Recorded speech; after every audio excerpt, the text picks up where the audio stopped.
నమస్తే అందరికీ welcome back to my YouTube channel Bhavani Nayak 01. ఈరోజు యాజ్ యూజువల్గానే హరణి స్కూల్ డ్రాప్ చేసేసి వస్తుండగా స్కూల్ బయట అవుట్డోర్ ప్రాజెక్ట్ ఒకటి చేస్తున్నారు పిల్లలందరూ కలిసి. అంటే చూడ్డానికి బాగా అనిపించింది, ఎందుకంటే పిల్లలు ఫ్రమ్ ఫస్ట్ స్టాండర్డ్ నుంచి 12th స్టాండర్డ్ వరకు ఉన్నారు. వాళ్ళంతా బాగా అంతసేపు బయట ఉండి కోఆపరేట్ చేయడమే చాలా పెద్ద విషయం. పెద్ద పిల్లలు అయితే పర్లేదు, కానీ ఫస్ట్ స్టాండర్డ్ పిల్లలు కూడా అంత సపోర్టివ్ గా ఉండడం మంచిగా అనిపించింది. మేబీ సైన్స్ ప్రాజెక్ట్ రిలేటెడ్ ఏమో కొన్ని ఎక్విప్మెంట్స్ కూడా ఉన్నాయన్నమాట.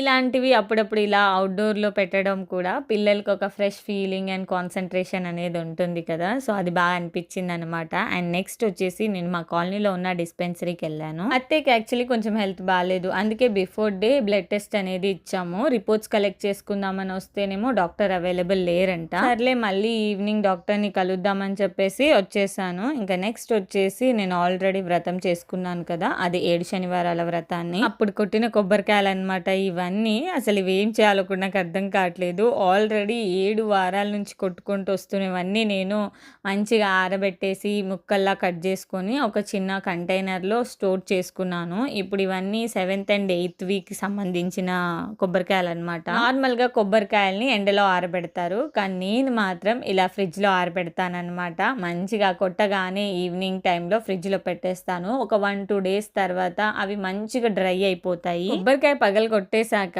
ఆ చిప్పలోంచి కొబ్బరి తీయాలంటేనే చాలా కష్టం. ఎక్కడో ఒక దగ్గర మాత్రం దెబ్బ తగలకుండా అయితే ఉండదు, కానీ ఇలా ఫ్రిడ్జ్ లో పెట్టుకొని 1-2 డేస్ తర్వాత పగలు కొడితే చాలా ఈజీగా వచ్చేస్తుంది. కొన్ని మాత్రం ఇలా తురుముకున్నాను, మరికొన్ని అయితే బిఫోర్ ఆల్రెడీ చెప్పాను కదా, ముందు వారాలవన్నీ ఇలా ఆరపెట్టేసిన తర్వాత చిన్న చిన్న పీసెస్ లా కట్ చేసుకొని స్టోర్ చేసుకున్నాను. ఏదైనా స్వీట్ చేసుకోవడానికి లేదా అప్పుడప్పుడు కర్రీలలో పౌడర్ వేసుకోవడానికి యూజ్ అవుతుంది. అండ్ నెక్స్ట్ వచ్చేసి నా హెయిర్ కేర్ అనమాట.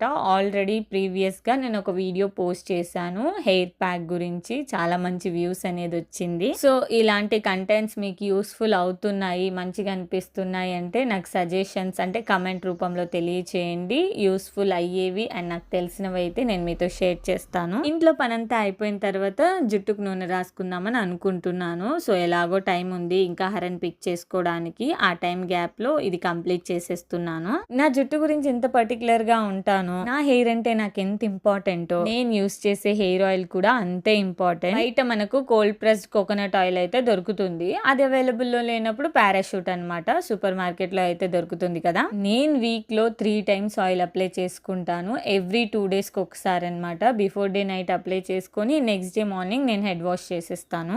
ఆయిల్ అప్లై చేసుకోవాలంటే కొంచెం టైం టేకింగ్ ప్రాసెస్, టైం తీసుకొని చేసుకోవాలన్నమాట. నేను ఒక్కొక్కసారి హడావిడిగా ఉన్నప్పుడు జల్దీ అప్లై చేసేసుకుంటాను, కానీ టైం దొరికినప్పుడు మాత్రం ఇంతవరకు పాసిబుల్ అయితే అంతవరకు స్కాల్ప్ ని మంచిగా మసాజ్ చేసుకుంటాను. దీనివల్ల బ్లడ్ సర్క్యులేషన్ అవుతుంది అండ్ హెయిర్ గ్రోత్ కి అయితే చాలా బాగా యూజ్ అవుతుంది. నిజానికి అందరికీ ఆయిల్ అంటే ఇష్టం ఉండదు, కానీ ఆయిల్ వల్ల అంటే జుట్టుకు అప్లై చేసుకోవడం వల్ల చాలా బెనిఫిట్స్ ఉంటాయి అండ్ హెల్దీగా ఉంటుంది. జుట్టు వచ్చేసి షైనీగా కనిపిస్తుంది, సాఫ్ట్గా ఉంటుంది. స్ప్లిట్ ఎండ్స్ కూడా కొంతవరకు తగ్గడానికి ఛాన్సెస్ అనేది ఉంటాయి. నేను ఈజీగా ఆయిల్ అప్లై చేసుకుని ఒక 2 days ఉండమన్నా ఉంటానన్నమాట. సో అంత స్ట్రెస్ రిలీఫ్ అండ్ ఒక విధంగా స్ట్రెస్ బస్టరే అనుకోండి. నాకు మాత్రం తలనొప్పి వచ్చినా నేను ఫస్ట్ ఆఫ్ ఆల్ ఆయిలే అప్లై చేసుకుంటూ ఉంటాను. నాలాగా వారానికి 3 సార్లు కాకపోయినా at least 2 times or 1 time oil apply చేసుకోవడానికి ట్రై చేయండి. దానివల్ల రూట్స్ అనేది స్ట్రాంగ్ గా అయ్యి హెయిర్ ఫాల్ అయ్యే ఛాన్సెస్ కొంతవరకు తగ్గుతాయి. నాదేం ఫ్రమ్ ఫస్ట్ నుంచి లాంగ్ హెయిర్ కాదు, నాది కూడా షార్ట్ హెయిరే, కానీ ఇనిషియల్ స్టేజ్ లో నా హెయిర్ కేర్ గురించి ఎక్కువగా పట్టించుకున్నదైతే అమ్మ అనమాట. సో దాని తర్వాత ఒక ఆయిల్ కూడా ప్రిపేర్ చేసి నాకు అప్లై చేసేవాళ్ళు. మీకు ఆ హెయిర్ ఆయిల్ కావాలనుకుంటే ఫర్దర్ గా నేను ఆ వీడియోని షేర్ చేస్తాను. ఐ థింక్ ఈ రోజు ఈ వీడియో మీకు నచ్చిందని అనుకుంటున్నాను. నచ్చితే please do like, share and subscribe our channel. Bye.